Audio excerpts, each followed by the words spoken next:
ایسا علم جس سے انتفاع کر رہے ہوں لوگ فائدہ حاصل کر رہے ہوں اس کا ثواب ملتا ہے، اور تیسرا ولد صالح یدعو لہ کہ نیک اولاد جو اس کے لیے والدین کے لیے دعا کرے تو اس کا بھی اس کو فائدہ پہنچتا ہے اور اس کا ثواب پہنچتا رہتا ہے۔ تو یہ جو اپنے والد کو مختلف طریقوں سے ثواب پہنچانے کی کوشش کرتی ہیں، سعی کرتی ہیں، بہت نیک شگونی ہے، اس کے والدین کو بھی اس سے فائدہ ہوگا اور خود ان کے لیے بھی یہ گویا کہ ایک قسم کی حدیث کے اعتبار سے خوشخبری ہے کہ ولد صالح، نیک بچہ، نیک اولاد، تو یہ بھی گویا کہ جو ایصال ثواب کر رہا ہے یہ خود نیک ہے، تو ان کی نیکی کے اوپر بھی گویا کہ حدیث کی طرف سے مہر ثبت ہے، تو ان کی یہ کام کرتے رہنا چاہیے اور کوشش کریں کہ کسی طرح زیادہ سے زیادہ ثواب اپنے والدین کو پہنچائیں۔ بہت اچھی بات ہے۔ ٹھیک، بہت شکریہ جی۔ اگلا سوال مفتی نوید صاحب سے ہے کہ وضو کے فوراً بعد اگر ہلکی سی ناک سے کوئی رطوبت نکلتی ہے تو کیا وضو ٹوٹے گا جی؟ بسم اللہ الرحمن الرحیم۔ جی نہیں، اس سے وضو نہیں ٹوٹتا ہے، اس لیے کہ یہ نہ تو کسی زخم سے کی وجہ سے ہوتا ہے اور نہ کسی دانے وارے کی پیپ وغیرہ ہے، تو یہ عام ایک فطری چیز ہے جس طرح جو ناک سے جو ہے وہ نکل جاتی ہے، تو ایسی صورت میں وضو نہیں ٹوٹتا ہے اور نہ دوبارہ وضو کرنے کی ضرورت ہے۔ شکریہ۔ اگلا سوال ہے، نماز میں غلطی سے اگر آیت کو چھوٹ جائے یا ترتیب بدل جاتی ہے تو کیا نماز دوبارہ پڑھنا ہو؟ ایک مسئلہ تو آیات کے رہ جانے کا کہ اگر کسی نے آیات پڑھ لی ہے، مثلا ہر آیت پر وہ وقف کرتا ہے، 2 آیتیں پڑھ لی جی، پھر اگلی آیت رہ گئی، تیسری اور پھر چوتھی پڑھ لی ہے، تو وقف کرتا ہوا جا رہے تو کوئی مسئلہ نہیں ہے۔ اسی طرح اگر وقف نہیں کیا، ملا کے پڑھ رہے لیکن ایک آیت رہ گئی ہے اور درمیان میں جو آیت رہ گئی ہے تو اس سے پہلی اور اس کے بعد والی آیت میں معنی کے اعتبار سے کوئی زیادہ فرق بھی نہیں ہے، ایک ہی مضمون اپنی ترتیب سے چل رہا ہے، تو اس میں بھی کوئی حرج نہیں ہے، نماز میں اس سے کوئی اثر نہیں پڑتا ہے، اور البتہ جو ہے قصداً اس سے بچنا چاہیے، قصداً اس طرح نہیں کرنا چاہیے۔ دوسری بات یہ ہے کہ سورتوں کی ترتیب کی تبدیلی فرض نماز میں اس کی رعایت رکھنا ضروری ہے کہ آدمی جو ہے وہ ترتیب سے سورت پڑھ لے، مثلا پہلی رکعت میں اگر سورہ فیل الم تر کیف پڑھ لی ہے تو دوسری رکعت میں جو اس کے بعد آنے والی صورت ہے وہ پڑھ لے، ایسا نہ ہو کہ اس سے پچھلی صورت ہے سورہ ضحیٰ وغیرہ وہ پڑھ لے، تو فرض نماز میں اس کی رعایت رکھنا ضروری ہے۔ اگر کوئی قصداً اس کی خلاف ورزی کر لیتا ہے تو نماز میں کراہت آ جاتی ہے، البتہ نفل وغیرہ میں جو ہے وہ اس ترتیب کی رعایت رکھنا وہ ضروری نہیں ہے۔ ٹھیک ہے۔ کیا اذان کے دوران بات چیت کرنا یا کسی کام میں لگے رہنا مکروہ ہے؟ اذان کے دوران جو ہے وہ اذان کی طرف متوجہ ہو کر سننا یہ مستحب کام ہے، اذان کو سننا مستحب کام ہے۔ ہر ایسے کام سے اپنے آپ کو اس وقت میں یعنی جو مختصر سا وقت ہوتا ہے اس سے بچانا چاہیے جس سے اذان سننے میں خلل واقع ہو رہا ہو۔ حدیث میں تو یہ آتا ہے کہ آدمی جو ہے وہ اذان کے الفاظ کا جواب دے دے اور اس کے بعد جو دعا ہے وہ پڑھ لے تو اس کے لیے جنت کی بشارت ہے، تو کوشش یہ کرنی چاہیے۔ البتہ اگر کوئی ایسے کام میں مصروف ہو جو لازمی ہے اور وہ اذان بھی سن رہا ہے جواب بھی دے رہا ہے، یا کوئی پڑھنے پڑھانے میں مصروف ہے اور وہ یا کھانا کھانے میں ایسی مصروفیت ہے تو جس میں کبھی جواب کی جانب ذہن نہیں جاتا ہے تو یہ ممنوع نہیں ہے، ایسے کام کر سکتا ہے۔ عام گفتگو وغیرہ میں احتیاط کرنی چاہیے کہ وہ سے اذان کے جواب میں خلل آتا ہے۔ ٹھیک۔ مفتی اسداللہ شہباز صاحب سے سوال پوچھا ہے جی کہ اگر کوئی ذمہ دار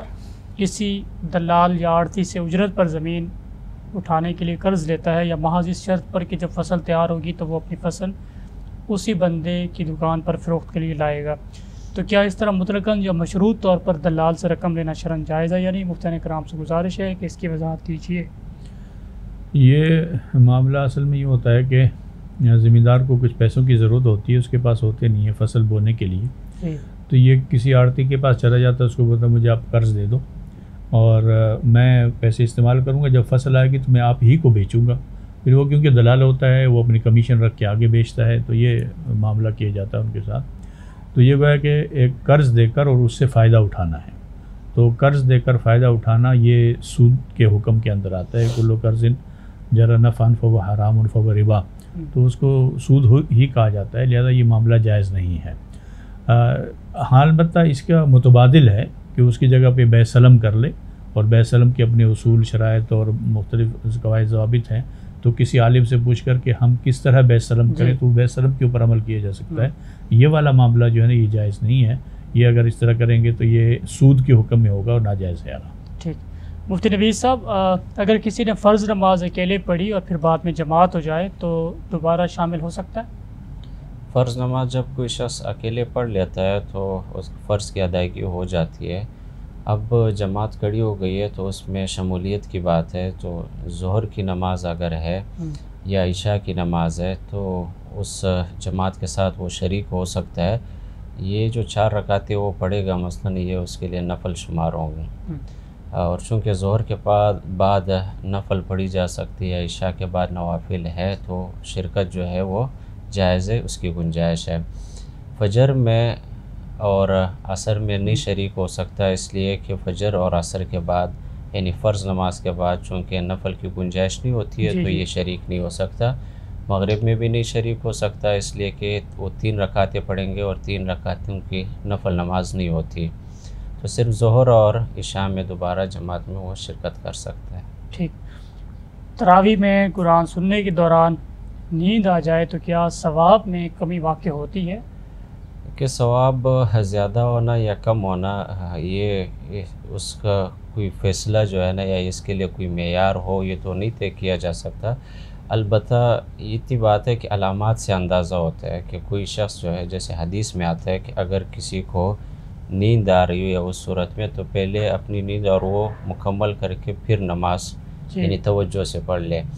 تو ایسی صورت میں جب آدمی کو نیند کا خدشہ وغیرہ تو اس میں علامات ایسے اختیار کر لے، پہلے سے وضو کر لے یا کوئی ایسے کر کے تاکہ نیند سے بچ جائے۔ تو بسا اوقات ایسے ہوتا ہے کہ غیر اختیاری طور پر جو ہے وہ انسان کو تھکاوٹ کی وجہ سے یا کبھی جو ہے وہ جو کا لگ جاتا ہے،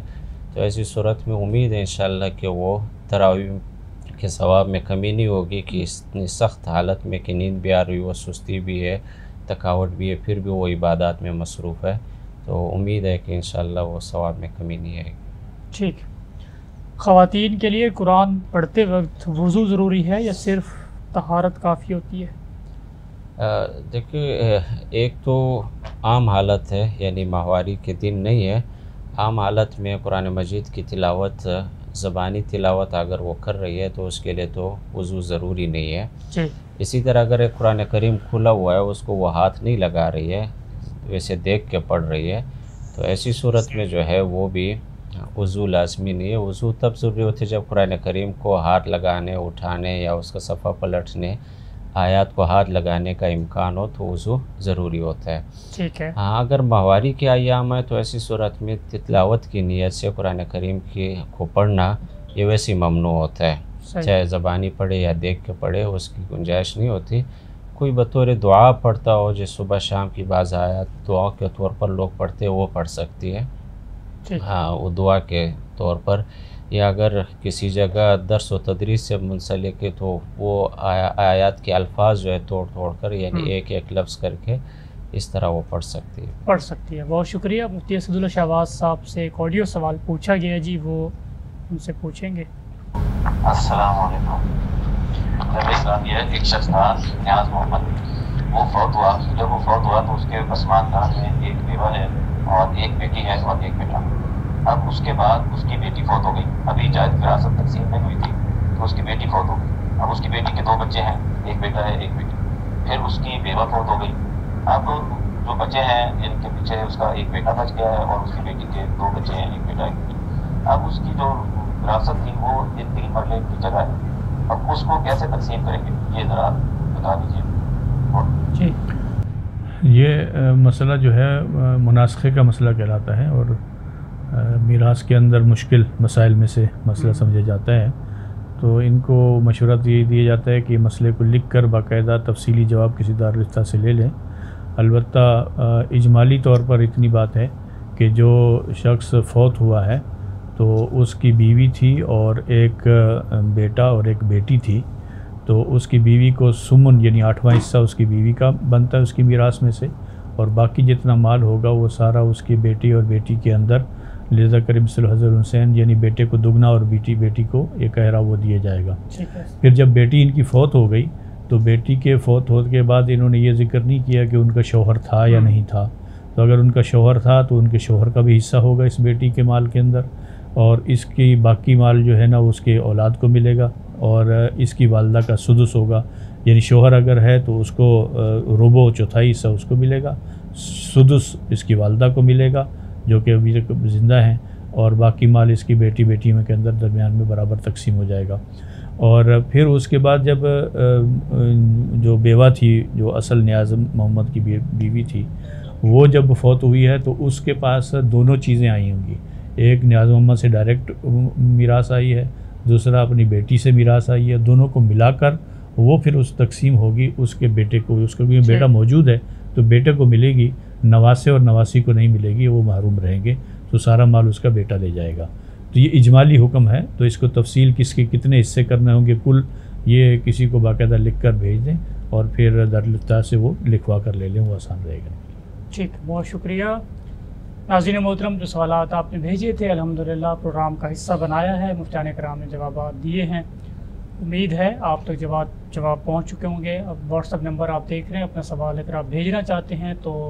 بھیج دیجئے، اپنا نام اور اپنا علاقہ بھی ضرور اس میں مینشن کریں، انشاءاللہ دوبارہ آپ کی خدمت میں حاضر ہوں گے کچھ نئے سوالات کے ساتھ، نئے مہمانوں کے ساتھ۔ اجازت دیجیے، اللہ حافظ۔